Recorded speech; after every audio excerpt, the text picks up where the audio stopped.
everybody, I'm Kim, and today we are going to talk about the Reminisce White Gel Pen by Marvi Yoshida. This is an excellent pen.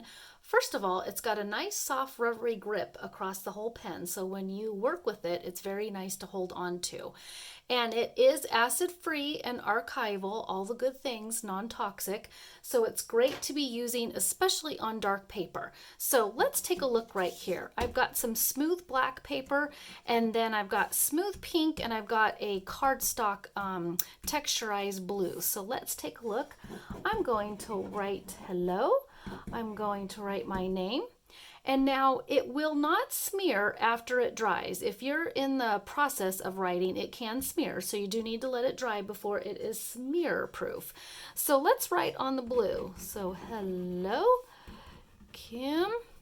And then I'm going to write it one more time on pink. So hello, Kim. And a little smiley face.